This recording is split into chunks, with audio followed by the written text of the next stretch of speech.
ஓம் சக்தி தாயே போற்றி. நீ நல்லது நினைத்தால் இந்த தாயின் ஆசீர்வாதத்தில் உனக்கு நல்லது மட்டுமே நடக்கும். என் அன்பு குழந்தையே, உன்னுடைய பக்கத்து வீட்டில் உள்ளவன் உனக்கே தெரியாமல் ஒரு பொருளை உன் வீட்டிலிருந்து எடுத்து சென்று விட்டான். என் குழந்தையே, இவன் யார்? அப்படி இவன் எடுத்து சென்றது என்ன பொருள் என்பதனை சொல்லிவிடுவதற்காகத்தான் உன் தாயானவள் என்று உன்னை தேடி வந்திருக்கின்றேன். இவனின் நடவடிக்கைகள் எதுவுமே சரியில்லை. நீ சுதாரிப்பதாக இருக்க வேண்டிய நேரம். உன்னோடு நான் இருக்கின்ற இந்த நேரங்களில் என் குழந்தை ஒவ்வொரு விஷயங்களையும் நீ சரியாக தெரிந்து கொள்ள வேண்டும். உன் தாயானவள் உனக்கு ஒரு உண்மையை சொல்கின்றேன் என்றால் அதை நீ சந்தேகிக்காமல் என்னவென்று தெரிந்து கொள்ள வேண்டும். உன்னுடைய வாழ்க்கையில் நடக்கின்ற ஒவ்வொரு விஷயங்களும் இன்று எதுவுமே சொல்லும்படி இல்லை. ஏனென்றால் அந்த அளவிற்கு பலவிதமான துன்பங்களை என் குழந்தை ஒவ்வொரு நிமிடமும் அனுபவித்து கொண்டிருக்கின்றது. உன் தாயானவள் எதுவும் அறியாமல் உன்னை தேடி வரவில்லை. உன் வாழ்க்கையில் நடக்கின்ற எல்லா விஷயங்களையும் தெரிந்து புரிந்துதான் நான் இப்பொழுது உன் முன்னால் வந்து நிற்கின்றேன். என் தங்கமே, ஒவ்வொரு நாளும் உனக்கென்று இந்த வாழ்க்கையில் இருக்கின்ற அத்தனை விஷயங்களையும் நீ சரியாக தெரிந்து கொள்ள வேண்டும். இந்த அம்மா உன் முன்னால் நின்று உனக்கு எதையெல்லாம் சொல்லி கொடுக்கின்றேனோ அதையெல்லாம் எப்பொழுதுமே என் பிள்ளை நீ தெளிவாக தெரிந்து கொண்டால் அது போதும். என் குழந்தையே, வாழ்க்கை தருகின்ற சோதனைகளை எல்லாம் நினைத்து நீ வருத்தப்படாது. இந்த வாழ்க்கை உனக்கு தருகின்ற இன்னல்களை எல்லாம் நினைத்து நீ வருத்தப்படாது. என் பிள்ளையின் கண்கள் கலங்கினால் அது இந்த தாயானவளுக்கு தாங்கிக் கொள்ள முடியுமா? அதனால் இந்த ஒரு சூழ்நிலையில் உனக்கு நடக்கின்ற எல்லா விஷயங்களையும் என்னவென்று நீ இப்பொழுது புரிந்து கொள்ள தயாராக இரு. என் குழந்தையே, உன் பக்கத்து வீட்டில் உள்ளவளினுடைய நடவடிக்கைகள் சரியில்லை என்று நான் சொன்னதற்கு ஒரு காரணம் இருக்கின்றது. அது என்ன தெரியுமா என் குழந்தையே? இந்த வாழ்க்கையில் உன்னை தொடர்ந்து வருகின்ற பல விஷயங்கள் எப்பொழுதுமே உன்னை காயப்படுத்தி கொண்டே இருக்கின்றது. என் பிள்ளைக்கு தன்னுடைய வாழ்க்கை துணையினால் சில காலமாகவே ஒரு பிரச்சனை இருந்து கொண்டிருக்கின்றது. அதிலிருந்து மீண்டு வர முடியாமல் நீ தவிர்ப்பதை உணர்ந்த உன் அக்கம் பக்கத்தில் உள்ளவர்கள்தான் இந்த சூழ்நிலையை பயன்படுத்தி உனக்கு ஒரு கெடுதலை நடத்திவிட நினைத்து விட்டார்கள். அதிலும் குறிப்பாக உன் வீட்டை நோக்கி எப்பொழுதும் கெட்ட எண்ணத்தோடு சுற்றி திரிகின்ற இவனோ நடத்திய விஷயம்தான் இந்த தாயானவளுக்கு மிகுந்த வேதனையை கொடுத்தது. ஏனென்றால் இவன் உன் வீட்டிற்கு வந்து எப்பொழுது இந்த பொருளை இங்கிருந்து எடுத்து சென்றானோ அப்பொழுதிலிருந்து நீ அனுபவிக்கின்ற கஷ்டங்களை எல்லாம் நான் அறிவேன். அப்பொழுதிலிருந்து நீ படுகின்ற ஒவ்வொரு துன்பங்களையும் நான் அறிவேன். உன்னோடு இருக்கும் பொழுதெல்லாம் நல்ல பிரச்சனைகள், நல்ல பிள்ளை போல பேசிக்கொண்டிருக்கின்ற இவர்கள் உன்னிடத்திலிருந்து இதை எடுக்க நினைத்ததை ஒரு பொழுதும் இந்த தாயானவளால் ஏற்றுக்கொள்ள முடியாது.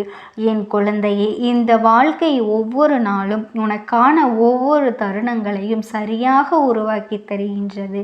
இந்த மனிதர்களுக்கு இடையில் நுழைந்து ஏற்படுத்துகின்ற ஒவ்வொரு சூழ்நிலைகளும் உனக்கு கஷ்டங்களை கொடுத்ததை எண்ணி நீ இனிமேலும் கலங்காதே. இவர்கள் எதை எடுத்தார்களோ அதை நான் உனக்கு தருகின்றேன். உன் அம்மா நீ இழந்ததை நான் மீட்டு தருகின்றேன். என் பிள்ளை, நீ இதை சரியாக ஏற்றுக்கொள்ள வேண்டும். சரியாக ஏற்றுக்கொண்டு இந்த வாழ்க்கையில் நீ உனதாக்கி ஏற்றுக்கொள்ள வேண்டும். எப்பொழுதும் போல என் பிள்ளை சந்தோஷமான ஒரு வாழ்க்கையை நோக்கிய உன்னுடைய பயணத்தை நீ தொடர வேண்டும்.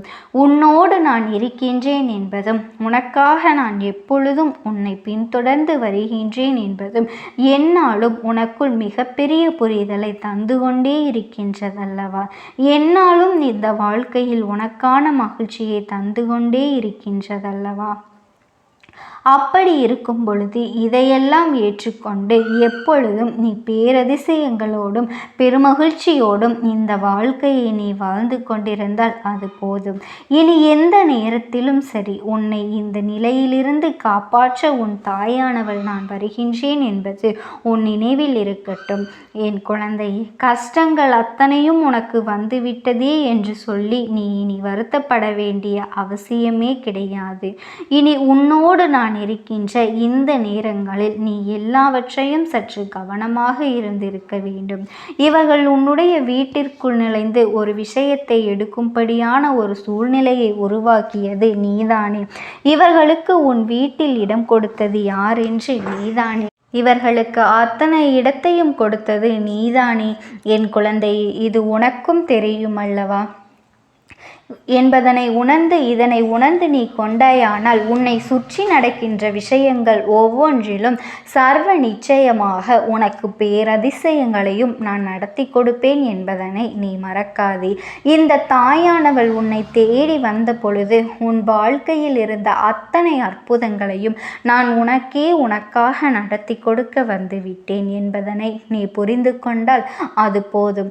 என் பிள்ளையே, உன்னை சுற்றி வரும் பொழுதெல்லாம் உன் தாயானவள் உன்னோடு பயணிக்கின்ற பொழுதெல்லாம் நீ எதையும் கடந்து சந்தோஷமாக நீ வாழ வேண்டும் என்பதனை மறந்து விடாதே.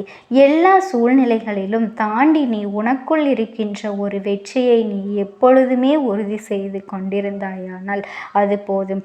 இனி எந்த நேரத்திலும் நான் உன்னுடனே உன்னுடைய மகிழ்ச்சியை பகிர்ந்து கொள்வேன் என்பதனை நீ புரிந்து கொள்ள வேண்டும். என் குழந்தையை, சந்தோஷமாக நீ வாழ வேண்டும். அதை மட்டும் நீ நினைத்துவிட்டால் போதும். இனிமேல் உன் அம்மா உன்னை வழிநடத்தி நான் சென்று விடுவேன். அம்மா உன்னை இந்த மாற்றங்களிலிருந்து மீட்டெடுத்து விடுவேன். என் குழந்தையே, இவர் செய்த சூழ்ச்சி அப்பேற்பட்ட சூழ்ச்சி. உன் இல்லத்திற்குள் அடிக்கடி நுழைந்ததோடு மட்டுமல்லாமல் தேவையில்லாத வார்த்தைகளையும் இங்கு அதிகமாக இவர் பேசி கொண்டிருக்கின்றார். தேவையில்லாத விஷயங்களையும் இவர் அடிக்கடி இங்கு சொல்லி கொண்டிருக்கின்றார். அது மட்டுமா, ஒவ்வொரு விஷயங்களையும் சொல்லி உன் வீட்டில் இருக்கின்ற ஒவ்வொருவரினுடைய மனதிலும் தீய எண்ணங்களை இவர்கள் விதைத்து விட்டார்கள். தீமையான விஷயங்களை சொல்லி உன் வீட்டில் இருக்கின்ற ஒவ்வொருவரின் மனதிலும் இருந்த நல்ல விஷயங்களை எல்லாம் கெடுத்துவிட்டதோடு மட்டுமல்லாமல் உன்னுடைய வாழ்க்கையில் என்ன நடக்கின்றது, ஏது நடக்கின்றது என்பதனை தெரிந்து கொள்ள முடியாத படிக்கு உன்னை மிகுந்த சோதனைக்கு ஆளாக்கி வைத்து விட்டார்கள். நீ சொன்னது போல உன்னுடைய வாழ்க்கையில் இவர்களை எல்லாம் நீ மன்னிக்கவே கூடாது. என் தங்க குழந்தையே, இவர்கள் உனக்கு கெடுதலாகத்தான் இருக்கின்றார்கள். நீ சொன்னது போல உன்னுடைய வாழ்க்கையில் இவர்கள் எல்லா விஷயங்களிலும் கெடுதலாகத்தான் நடத்தியிருந்தார்கள் என்பது உண்மை. என் குழந்தையே, உன் தாயானவள் கண்டதை எல்லாம் சொல்லவா? உன் வீட்டிற்குள் நுழைந்த இவர்கள் என்ன செய்கின்றார்கள் தெரியுமா? ஒவ்வொருவரின் மனநிலையும் முதலில் ஆராய்ந்து பார்க்கின்றார்கள். ஒவ்வொருவரினுடைய எண்ணங்களும் உன்னை சுற்றி எப்படி இருக்கின்றது என்று தெரிந்து கொள்ள நினைக்கின்றார்கள். அதன் பிறகு அவர்களின் எண்ணங்களை எல்லாம் பொய்யாக்கும்படி இவர்கள் தேவையில்லாத விஷயங்களை சொல்லி அவர்களின் மனதினை அதிகமாக காயப்படுத்துகின்றார்கள். இந்த காயத்தினால் பலவிதமான சோதனைகளை எல்லாம் இவர்கள் தாங்கிக் கொண்டு மேலும் பல வேதனைகளுக்குள் சிக்கிக்கொண்டு உன் குடும்பத்தில் இருக்கின்ற யாருக்கும் மனதில் நிம்மதி இல்லாமல் தவித்து கொண்டிருக்கின்றார்கள். இவர்கள் நிம்மதி இல்லாமல் தவித்து கொண்டிருப்பதனால் இப்பொழுது இவனோ அங்கே குதூகலத்தில் கொண்டாடி கொண்டிருக்கின்றான். என் பிள்ளையே, இவன் உன் இல்லத்திலிருந்து எடுத்து சென்றது அந்த நிம்மதியைத்தான். அது உனக்கும் தெரியும் அல்லவா? இவன் உன் இல்லத்திலிருந்து எடுத்து சென்றது உன் குடும்பத்தின் ஒட்டுமொத்த சந்தோஷத்தை அல்லவா? அதனால்தான் அம்மா என்று உன்னிடத்தில் இந்த விஷயத்தை சொல்லி கொண்டிருக்கின்றேன். உன்னுடைய வாழ்க்கையை இவர்கள் பதம் பார்க்க நினைத்து விட்டார்கள். உன்னுடைய வாழ்க்கையை இவர்கள் மேலும் கஷ்டங்களை கொடுத்து உன்னை வேதனைப்படுத்த நினைத்து விட்டார்கள். உன்னோடு என்றென்றும் உன் அம்மா நான் வரும்போது பொழுது இதை நான் உனக்கெல்லாம் உணர்த்த வேண்டும் என்று ஆசைப்படுவதற்கும் ஒரு காரணம் என்ன தெரியுமா? என் பிள்ளையினுடைய வாழ்க்கையில் என் குழந்தை நல்லபடியாக நான் மீட்டெடுக்க வேண்டும். என் பிள்ளைக்கு நல்லதொரு வாழ்க்கையை நான் கொடுக்க வேண்டும் அல்லவா? என்னாலும் என் குழந்தை படுகின்ற கஷ்டங்களிலிருந்து நல்லதொரு நிலைமையை நான் கொடுக்க வேண்டும் என்றுதான் உன் தாயானவள் ஒவ்வொரு நாளும் ஆசைப்படுகின்றேன். ஆனால் அதுவெல்லாம் நடக்காமல் போய்விடுகின்றது. இந்த மனிதர்களின் தீய எண்ணங்கள் உன் வீட்டை சுற்றி சுற்றி எப்பொழுதும் வந்து கொண்டிருக்கின்றதே. உனக்கு நடப்பதையெல்லாம் இவர்கள் தடுத்து நிறுத்துகின்றார்களே. முதலில் இது போன்ற எண்ணங்களோடு உன் இல்லத்திற்குள் இவர்களை அனுமதித்தது யார்? உன் குடும்பத்தில் இருப்பவர்கள் தானே. இப்பொழுது எதுவும் நடக்காமல் தவிர்த்து கொண்டிருக்கும் பொழுது அதை அவர்கள் ஏற்றுக்கொண்டிருக்கின்றார்கள். என் குழந்தையை, நீ எதை நினைத்தும் கவலைப்படாதே. இந்த தாயானவளினுடைய அன்பும் ஆசீர்வாதங்களும் உனக்கு என்றென்றைக்கும் முழுமையாக கிடைத்து கொண்டே இருக்கும். ஓம் சக்தி. ஓம் ஆதிபரா சக்தி. ஆத்மாவானது உன்னோடு பேசுவதற்கு ஆசைப்படுகின்றது. என் தங்கமே, நான் உங்களுக்கு ஒரே ஒரு வாய்ப்பினை உருவாக்கி கொடுக்கின்றேன். அந்த ஆத்மாவின் வாக்கினை கேட்பதற்கு இதுவே உனக்கு கிடைக்கின்ற கடைசி வாய்ப்பாகவும் இருக்கலாம். அதனால் என் பிள்ளையே, இந்த வாய்ப்பினை நீ சரியாக பயன்படுத்தி கொண்டு அந்த ஆத்மா உன்னோடு என்ன பேச நினைக்கின்றது, அவர்கள் எதை உன்னிடத்தில் சொல்ல நினைக்கின்றார்கள், வெளிப்படுத்த முயற்சி செய்கின்றார்கள், எதனால் உன்னை தேடி வந்திருக்கின்றார்கள் என்பதனை எல்லாம் நீ தெரிந்து கொள்ள வேண்டும். என் தங்க பிள்ளையே, அவர்கள் எப்படி இந்த தெய்வத்தின் அருகில் வந்தார்கள் என்று நீ யோசிக்கலாம். என் தங்கமே, உன்னுடைய இல்லத்தில் சமீபத்தில் இறந்து போன ஒருவரினுடைய ஆத்மாவானது சில நாட்களாகவே உன் இல்லத்தை சுற்றி சுற்றி வருகின்றது. இந்த அம்மா அதனை கண்டுவிட்ட பிறகு, எதற்கு இங்கே சுற்றி கொண்டிருக்கின்றாய்? நீ இருக்க வேண்டிய இடத்தில்தானே இருக்க வேண்டும். என் பிள்ளையின் வீட்டில் உனக்கு என்ன வேலை என்று கேட்ட பொழுதுதான் அந்த ஆத்மா என்னிடத்தில் சொன்ன விஷயம், எனக்கும் என்னிடத்தில் இருக்க வேண்டும் என்றுதான் ஆசையாக இருக்கின்றது. ஆனால் சில விஷயங்கள் என்னை அங்கே செல்ல விடாமல் தடுத்து கொண்டு இருக்கின்றது. எனக்கு என்னுடைய குடும்பத்தில் இருக்கின்றவர்களிடம் பேசியாக வேண்டும். என் மனதில் தோன்றுகின்ற சில விஷயங்களை அவர்களிடத்தில் சொல்லிவிட்டால் நான் மனநிறைவோடு இங்கிருந்து சென்று விடுவேன். சில விஷயங்களை நான் அவர்களோடு பகிர்ந்து கொள்ளாமல் விட்டுவிட்டேன். அதற்கு சரியான நேரம் இப்பொழுது வந்திருக்கின்றது. இப்பொழுதும் சொல்லாமல் நான் சென்று விட்டால் இனி காலம் முழுவதும் என்னால் அவர்களிடத்தில் சொல்லிவிட முடியாது. இதற்கு நீங்கள்தான் துணையாக நிற்க வேண்டும் அம்மா என்று என்னிடத்தில் வாய்ப்பினை ஏற்படுத்தி கொடுக்க வேண்டும் என்று கேட்டது. என் தங்க குழந்தையே, இப்படி இருக்கும் பொழுது அவர்களிடத்தில் சொல்லிவிட முடியாது. அந்த வாய்ப்பினை ஏற்படுத்தி கொடுத்து என் வீட்டில் உள்ளவர்களிடம் பேச வைக்க வேண்டும் என்று என்னிடத்தில் கோரிக்கை வைத்தது. என் தங்கமே, இப்படி மனதிலே எந்த கெட்ட எண்ணங்களும் இல்லாமல் உன் குடும்பத்திற்காக பேச வேண்டும் என்று கேட்ட ஆத்மாவிற்கு நான் அந்த வாய்ப்பு வழங்குவது தானே முறையாக இருக்கும். அதனால் இந்த அம்மா அந்த ஆத்மாவிற்கு அந்த வாய்ப்பினை கொடுக்க முடிவுகள் செய்து இப்பொழுது உன்னோடு பேசுவதற்காக வரவழைத்திருக்கின்றேன். என் பிள்ளையே, அந்த ஆத்மாவானது உன்னிடத்திலே என்ன பேசுகின்றார்கள் என்பதனை நான் என் மூலமாக உன்னிடத்தில் பேசி சொல்கின்றேன். இந்த அம்மாவிடத்திலிருந்து தான் அவர்கள் மனதில் பேச நினைப்பதை எல்லாம் பேச முடியும். என் தங்கமே, நேரடியாக ஒரு ஆத்மாவின் குரலை உன்னால் அத்தனை சுலபமாகவெல்லாம் கேட்டுவிட முடியாது. இந்த அம்மா அதற்காகத்தான் இன்று இந்த உதவியை செய்கின்றேன்.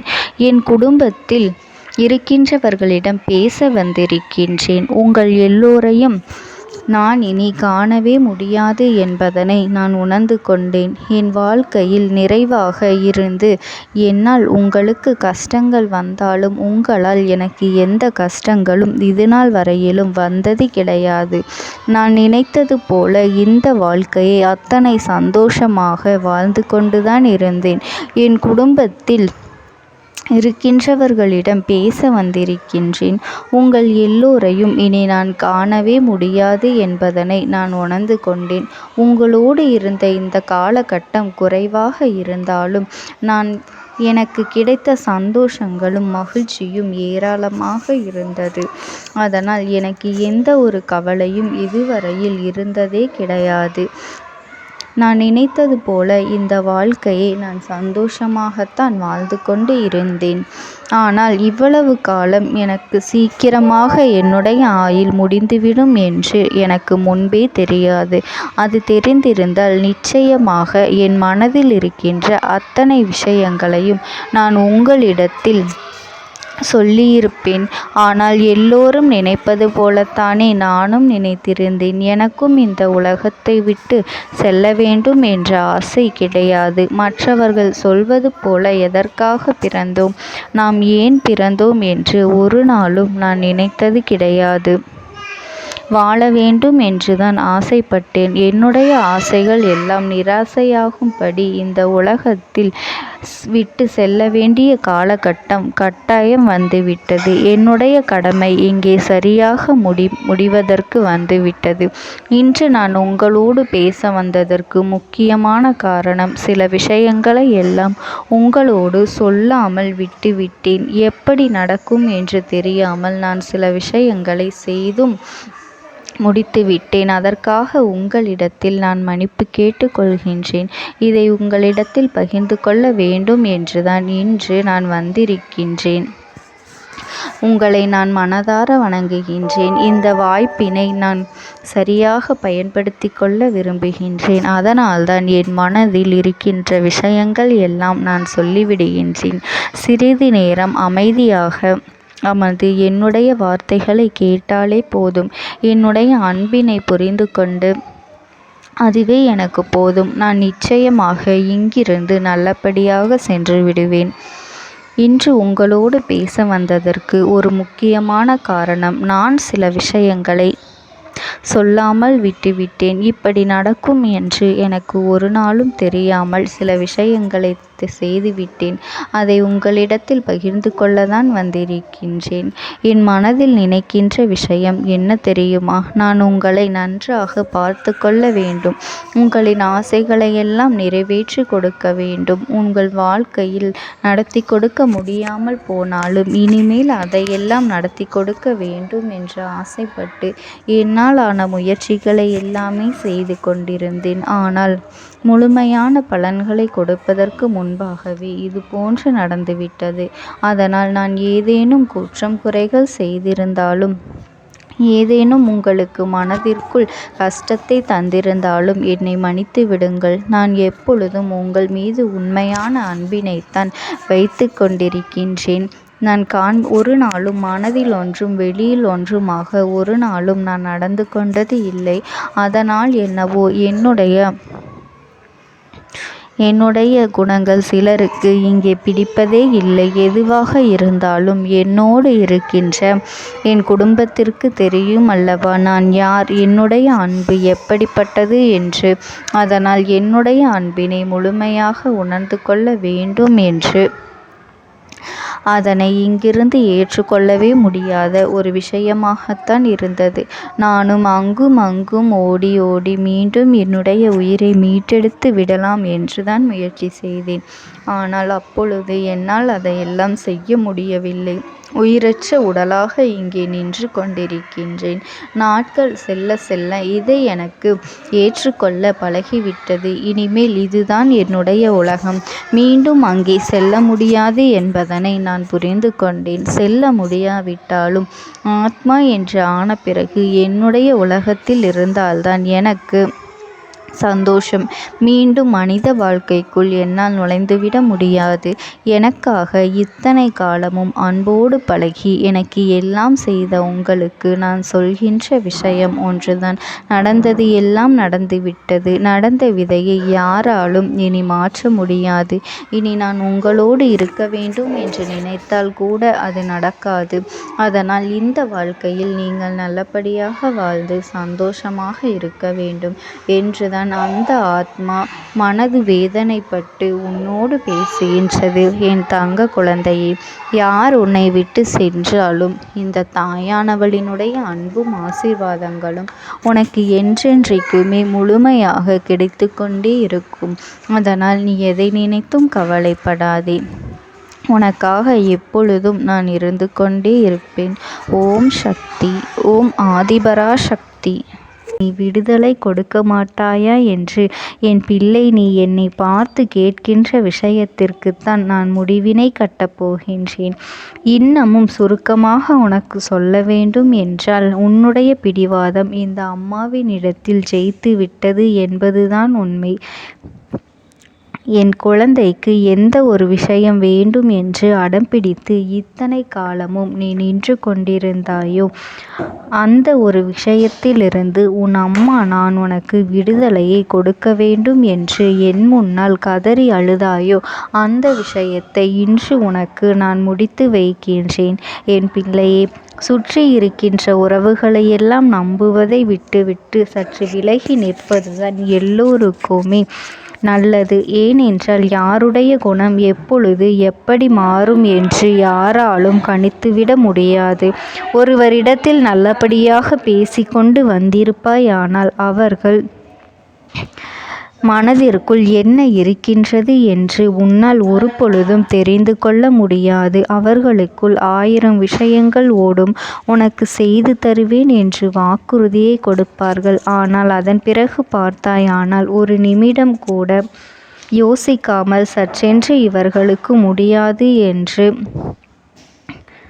சொல்லிவிடுவார்கள். மனதிற்குள் அவர்கள் நினைப்பது, நீ சொல்வதை சொல்லிவிட்டு போ, நான் எதற்காக உனக்கு உதவி செய்ய வேண்டும் என்று எண்ணிக்கொண்டிருப்பார்கள்.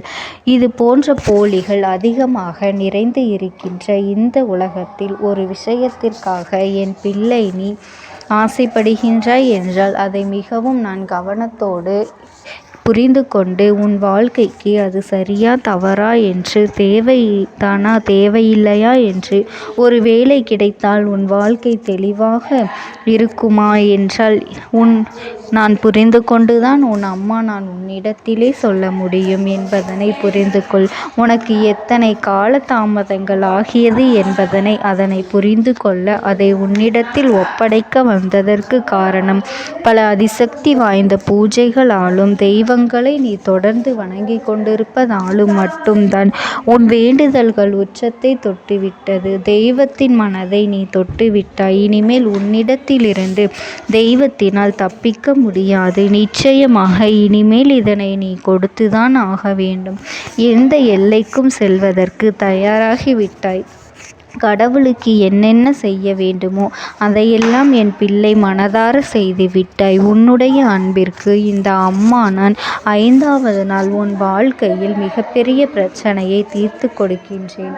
அம்மாவினை நம்பினால் உனக்கு சத்தியம். என்னை நீ நம்பவில்லை என்றால் இந்த அம்மாவினால் நிச்சயமாக எந்த விஷயத்திலும் இதற்கு பொறுப்பாக முடியாது. உனக்கு நடப்பதை கூட நீ உணராமல் இருந்துவிட்டு நிச்சயமாக உன்னுடைய மனநிலையில் தான் மாற்றங்களை கொண்டு வர வேண்டும். இதனை புரிந்து கொள்.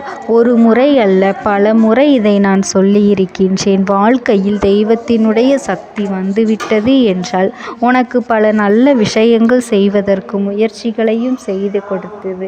ஆனால் என் பிள்ளை நீ உன் மனதிற்குள் வைத்திருக்கின்ற தேவையற்ற எண்ணங்களால் அதை தொலைத்து விட்டாய். ஒரு பொழுதும் நீ தொலைக்கவும் மாட்டாய். தொலைக்க இருக்கவும் கூடாது. ஏனென்றால் உன்னோடு இருப்பது இந்த அம்மாவாகிய நான். உன் வாழ்க்கையில் நல்லதை செய்து கொடுப்பது உன் அம்மா நான். உனக்காக இந்த வாழ்க்கையில் எந்த எல்லைக்கும் செல்ல தயாராக இருக்கின்றேன். அதனால் இனி துணிந்து இறங்கு. எண்ணி 5வது நாள் நீ விரும்பிய விஷயம் உன் கைகளில் இருக்கும். எந்த முயற்சிகளையும் செய்யாமல் அம்மா தரவில்லை என்று ஒரு நாளும் என் மீது பழி போட உன்னால் முடியாது. நீ முயற்சிகளையும் உன்னுடைய உழைப்பையும் சரியாக செலுத்திவிட்ட பிறகு நான் கொடுக்கவில்லை என்றால் என் மீது கோபப்பட உனக்கு அத்தனை உரிமையும் இருக்கின்றது.